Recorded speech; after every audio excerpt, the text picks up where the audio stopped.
Voyage dans l'univers.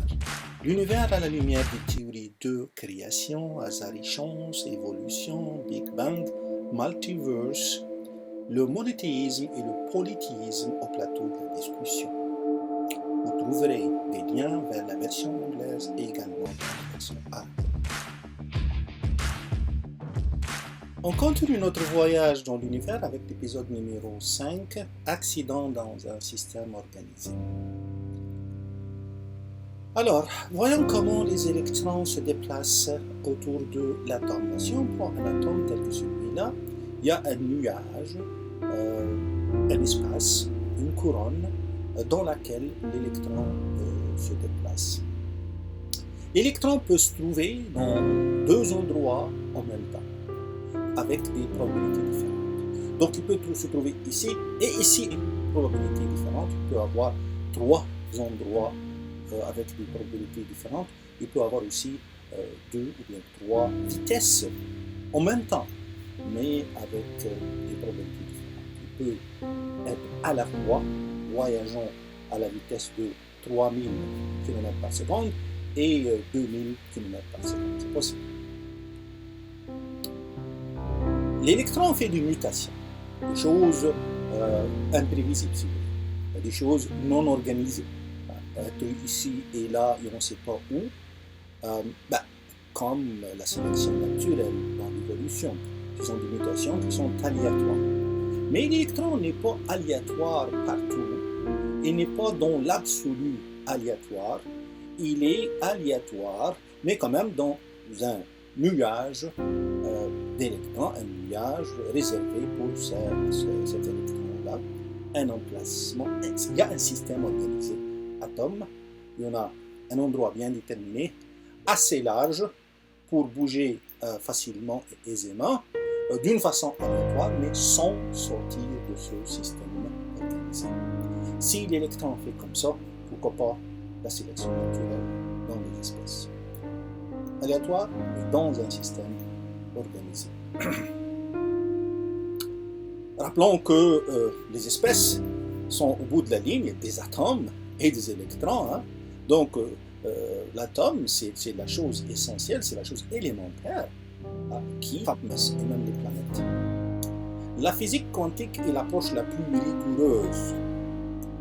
Par exemple, l'optique géométrique, on peut mentionner un savant très connu dans l'optique géométrique, Al-Hassan ibn al-Haytham. C'est une approche, mais une des approches plus rigoureuses, plus précises, telle que l'optique condylatoire. On parle par exemple du savant britannique Young. Après ça, on a la théorie de diffraction scalaire.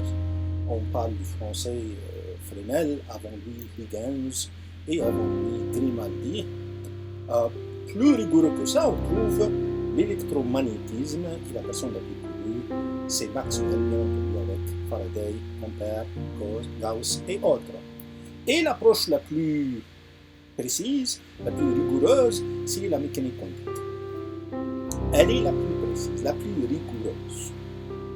Et elle se base sur des principes. J'ai dégagé 7 principes qui sont les principes fondamentaux. Regardons le premier, par exemple, le principe de superposition.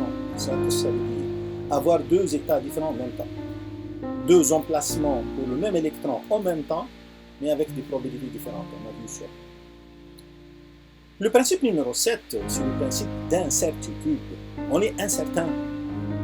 Alors regardez que la chose la plus précise, elle parle de choses qui sont incertaines et aussi deux choses qui ne sont pas très facilement assimilables.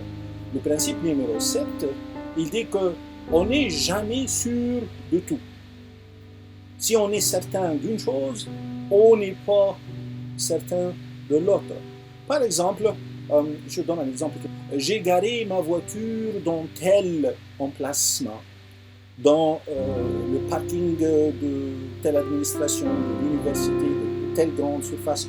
Je suis sûr que j'ai garé ma voiture dans le parking de la grande surface.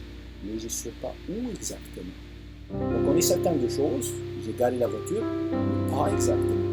La mécanique quantique, à travers le principe numéro 7, elle parle comme ça. Lorsqu'on est sûr d'une chose, on n'est pas sûr de l'autre.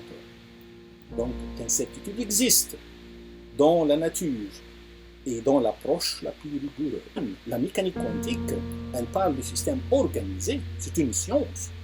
Ce n'est pas des choses aléatoires. La mécanique quantique, c'est une science qui parle de choses organisées. Alors, ce n'est pas la coïncidence qui crée un système organisé, plutôt le système fait de coïncidence que la chose aléatoire, que la chose au hasard est dans un système organisé, bouge au sein d'un système organisé et elle est soumise à ça. L'accident, la coïncidence est soumise à ça, à ce système-là.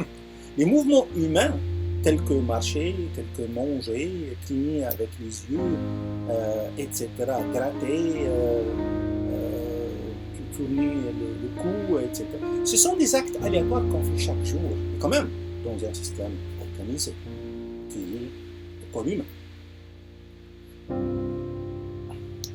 Le processus, ce n'est pas absolument aléatoire, il est contrôlé dans un système organisé. Le hasard est créatif. Pourquoi le hasard est créatif?